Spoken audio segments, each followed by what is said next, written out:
Welcome back, everyone, to another deep dive. Whew.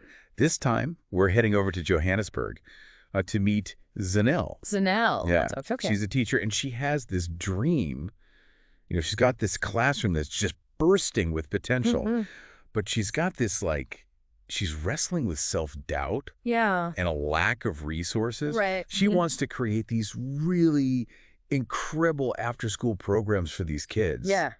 But, doesn't even know where to start. It's a common struggle for sure. I Yeah. think, and we hear about, the aha moments and the bursts of inspiration all the time. Right. But what about that sort of in-between part? Like, Yeah. how do you actually make this idea happen? Totally. Especially when you're talking about something as complex as getting funding and actually building a program. Yeah, and that's where this really intriguing character, Mr. Grant Money, comes in. Okay. Zanele attends this workshop led by him, and he is not just some random speaker. Yeah. This guy is he's known for helping educators find and secure funding. Yeah. He's like a beacon in the world of grant applications. I like that even the name is a clue, right? Oh, yeah. Mr. Grant Money. It's perfect. It's like he's the personification of, the resources that are actually out there if you know how to get to them. It's so true. Like he embodies that. Yeah. Yeah.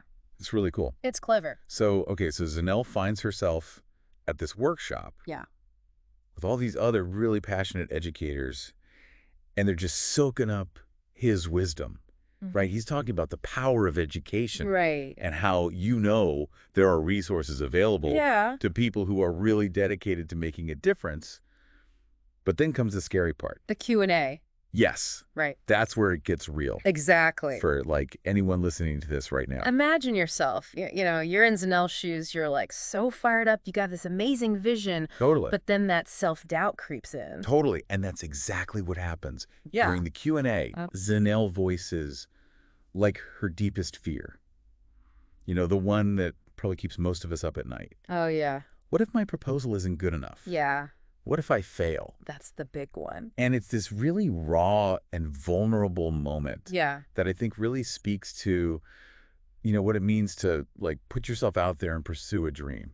I think Mr. Grant Money's response here is really telling. Okay. He doesn't just dismiss her fear or offer, these empty platitudes. Yeah. He really digs deeper. Okay. He focuses on the power of a really clear, concise, and confident proposal.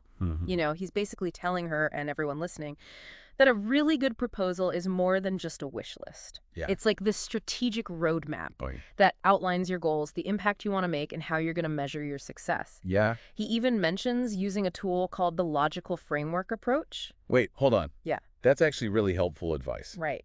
It's one thing to talk about finding funding, but actually breaking it down into steps like that Totally. makes it seem achievable. Exactly. And that's what Mr. Grant Money seems to be all about. Right. It's not just the inspiration. Right. It's giving educators the actual tools that they need to succeed. Tools to succeed. It's about empowering them and not just inspiring them. I love that. Yeah. It's great. And this is just the beginning. For Zanele, she's got a lot to learn still. Right. And she's got a long way to go, but she's taking those first steps. She is. Yeah. Towards making this vision a reality. Exactly. I love it. Yeah. So Zanele leaves that workshop, and she is buzzing with new ideas, armed with all this advice from Mr. Grant Money.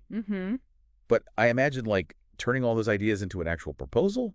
Right. That's got to be a challenge. It's a lot easier said than done. Right. But she doesn't waste any time. She takes that logical framework approach that we were talking about. Yeah. And she dives right in, starts mapping out her project. So she's defining the goals. Yeah, goals, activities, resources, Okay. What are the expected outcomes? I'm picturing her with spreadsheets and sticky notes everywhere. Oh, yeah, definitely. Just turning all that inspiration into an actual plan. But it still comes down to the money, right? Of course. Did Mr. Grant Money have any advice? Yeah, he actually did. Okay. He emphasized the importance of being really focused when you're looking for grants. He said, don't just apply to everything you see. Right. You got to do your research. Okay. There's this great resource called the Foundation Directory Online. Okay. It's a database with literally thousands of foundations that give out grants. Okay. And he gave this pro tip. Okay, what's that? He said, look for funders who've given money to similar projects in the past. That's smart. Yeah. So you're not just like sending applications out into the void. Exactly. But it's still like super competitive, right? Oh, for sure. So how does she make her proposal stand out? Well, this is where her passion comes in. Okay. And all that careful planning. Mm-hmm.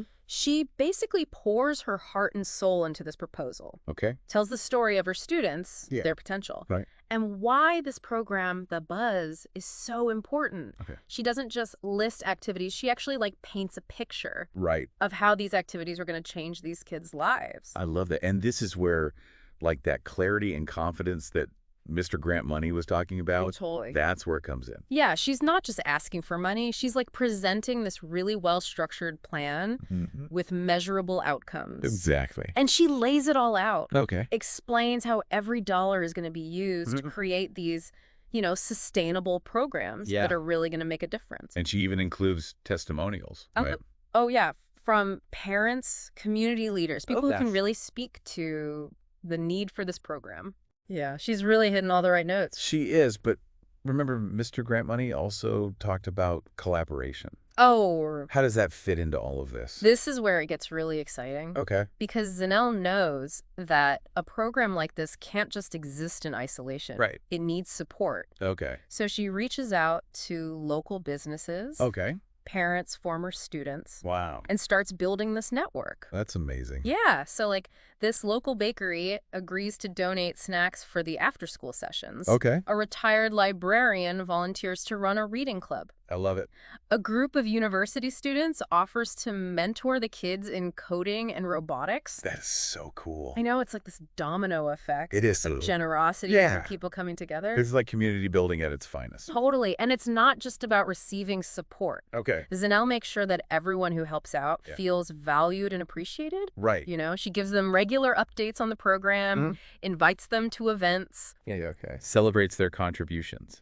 I love that. Yeah, it creates the sense of ownership. Right. Like everyone's invested in the program's success. This is already so inspiring. Yeah. The big question is... does she get the funding? Yes. That's a story for our final segment. Okay, so everyone stay tuned. Yeah, we'll be right back. All right, so we're back, and we are ready to find out, did all that hard work pay off?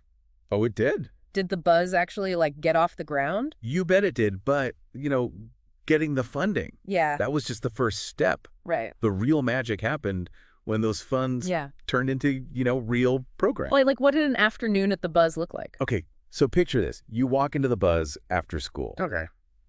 And you're just hit with this, wave of energy. Wow. In one corner, you've got kids in this coding workshop. Okay. Learning how to build websites, program robots. That's so cool. They've got these donated computers, and the university students are there mentoring them. That's amazing. Yeah, it's a far cry from, sitting at a desk with a textbook. For sure. But it's not all about tech either. Okay. Over in another corner, you've got these, vibrant murals. Oh, wow. Taking shape. Okay. There's a local artist who's come in to share her love of art with the kids. That's awesome. Some are sketching, some are painting. There's even a group doing clay sculpture. Oh, wow. Everyone's got, paint on their faces and big smiles. That is the best. And so Zanele was able to, cater to all those different interests.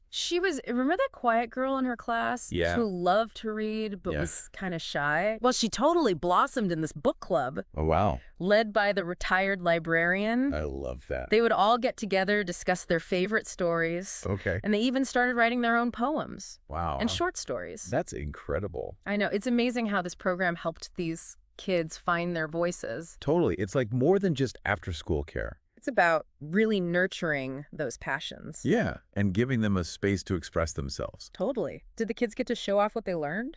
They did. Zanele organized these community showcases where the kids could, display their artwork, perform music, share their coding projects. So cool. It was a chance for them to be proud of what they accomplished. Yeah, and for the community to see what was happening. Exactly. It brought everyone together. I love that.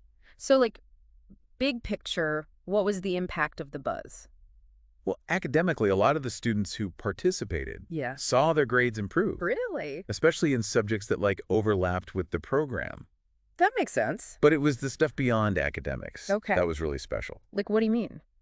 The buzz became this safe space, a place where kids felt seen and heard. Yeah. And it created a sense of community. Right. that went beyond just school. Yeah, like it bridged that gap between school and home life. Exactly. Parents were saying that their kids were more engaged in learning, Wow. more confident, That's amazing. and more eager to, like, contribute to their community. That is so cool. It really was. So what can, like, our listeners learn from Zanele's story?